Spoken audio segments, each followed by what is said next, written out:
The most important thing for menopausal symptoms is to fix insulin resistance. How do you do that? I'm going to put the link down below. You're going to have to cut down your carbs. You're going to have to do intermittent fasting. There's a couple other things to do as well, nutrition-wise. But this is doable. You can reverse insulin resistance in a very short period of time just with diet. Number 2, vitamin D3. I wouldn't just take 10,000 IUs. I would highly recommend you do 20,000 IUs every single day. Now you say, oh my gosh, that's a lot. Well, that's literally 40 minutes in the sun. But you're going to need to bypass all these other barriers that are going on to get enough vitamin D to then help estrogen work better. And also vitamin D can greatly help your insulin problem as well. I would also recommend taking magnesium with that and vitamin K2. Magnesium is another thing that can help reduce cortisol. It'll help you sleep. It can actually help a lot of things related to menopause that I didn't actually cover. But vitamin D is going to be the most important, but definitely take magnesium with it. The next thing is this. As you're fixing a root cause problem, we need to give you some relief right away, but some people don't want to take the drugs because they have side effects. Soy isoflavones. Now, typically I don't recommend soy, but in these situations, a little bit of this could help you. Resveratrol is another option. Black cohosh is a very popular antidote to hot flashes and other menopausal symptoms. Red clover is another one. Number 4 is light and dark. Remember I told you the specific part of the hypothalamus is very sensitive to light and the circadian waves?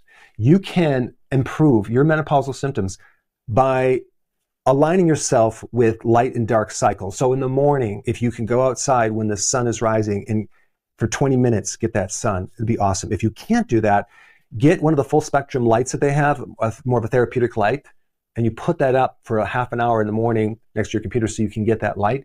And that way you can start to influence this circadian effect inside your brain. And then at night, when it starts to get dark, if you're watching TV like 1 or 2 hours before bed, you get the little blue blockers, and that way we can simulate more of the darkness. And of course, turn the lights down around you.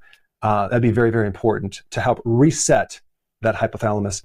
Some people get a lot of benefit with some of the bigger symptoms with menopause by progesterone cream. So that's another thing to look at. Estrogen goes down, but progesterone really tanks a lot more than estrogen. So that ratio is going to be important. Some women that have problems sleeping at night might need to take melatonin. Normally, I don't recommend it, but if you've tried all these other things and it hasn't worked, getting to bed at the right time and being able to sleep is like the most important thing.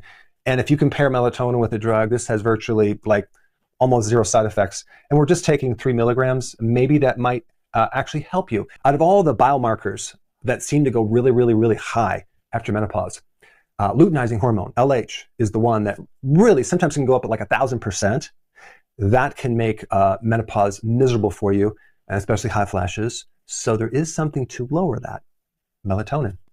Interesting. You can also get melatonin from just being out in the sun, because when you're out in the sun, over 50% of the rays are infrared. Infrared triggers melatonin to be made inside your cells. So that's another. And number 7, if you've tried everything and just nothing's working, you might want to get your testosterone tested by a competent doctor that really knows about doing the testosterone pellet.